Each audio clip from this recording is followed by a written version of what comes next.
जड़ और चेतन, ये दो विषय हैं। दोनों विषयों को जो समझ लेता है वो कहीं भटकता नहीं है।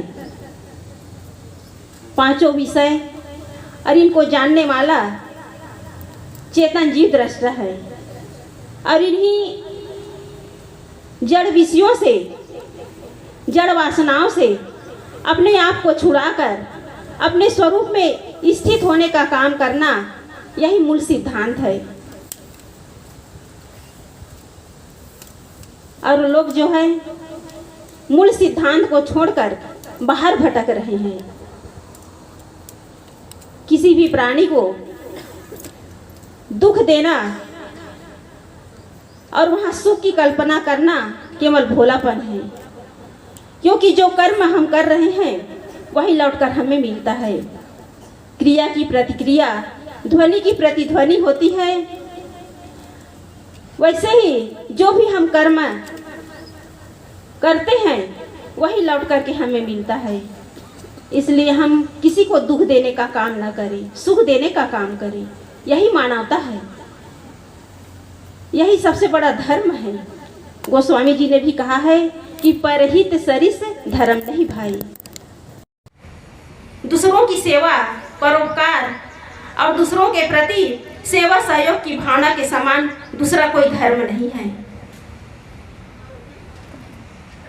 लेकिन आज धर्म की आड़ में बड़े बड़े देवी स्थलों में मूक पशुओं की हत्या हो रही है, खून की नदी बह रही है।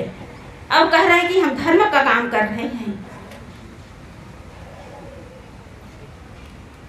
हम विचार करें, जहां धर्म का जामा पहनाकर मूक पशुओं की हत्या हो रही है, मूक पशुओं को लोग निर्ममता पूर्वक मार रहे हैं, वहां कौन सा धर्म का काम हो रहा है? और लोग कहते हैं कि हम धार्मिक हैं। धर्म का चादर ओढ़कर अंदर में हम पाप कर रहे हैं। यह धर्म नहीं है। धर्म है जीवों के प्रति दया और करुणा का भाव। इसलिए हम अपने जीवन को समझने का प्रयास करें, जीवन को तराशने का प्रयास करें।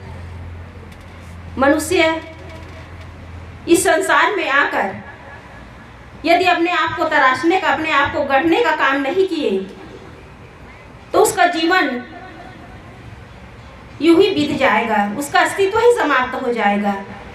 मनुष्य वही प्रशंसनीय है जो प्रतिकूलताओं में विचलित न हो, द्वंद्वों में न टूटे, वही प्रशंसनीय है। शिल्पकार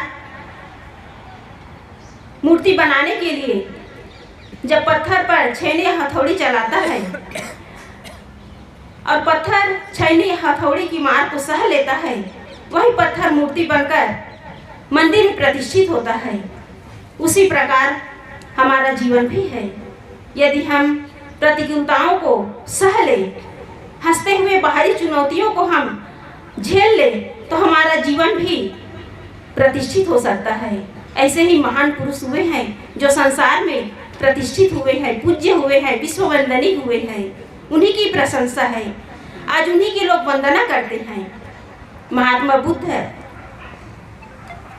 महावीर, कबीर, सुकरात, नानक, विवेकानंद जी, ऐसे अनेक महापुरुष हुए हैं जो कभी अपने सत्पथ से विचलित नहीं हुए।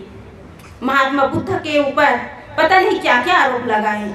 महात्मा सुकरात को विष का प्याला दिया गया, लेकिन अंतिम क्षण तक वे आत्मा की अमरता का संदेश देते रहे। दयानंद सरस्वती को उसके खुद का भंडारी, खुद का रसोइया उसके भोजन में विष मिला दिए। दयानंद सरस्वती को जब पता चला तो अपने भंडारी को असरफी देकर उसे दूर विदेश भेज दिए।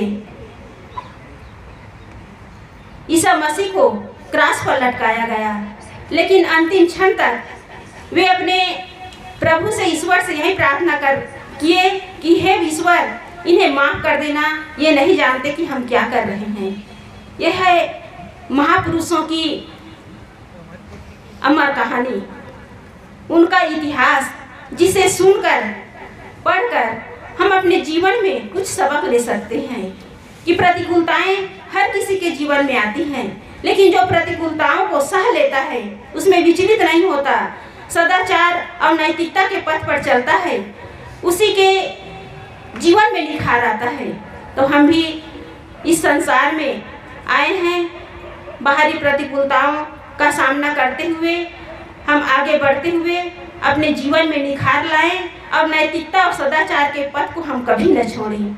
तो सदगुरु कबीर साहब जी ने कहा है, हीरा सोई सराहिए सहे घनन की चोट। हीरा घन की चोट को सह लेता है, वह टूटता नहीं। उसी प्रकार बाहरी प्रतिकूलताओं का सामना करते हुए हम भी अपने सत्पथ से विचलित न हो तो जीवन में जरूर निखार आएगा और हमारा जीवन जो है आगे सत्पथ पर बढ़ते हुए हम औरों के लिए एक अच्छा संदेश दे सकते हैं। बस इतना ही कहकर मैं अपनी वाणी को विराम देती हूँ।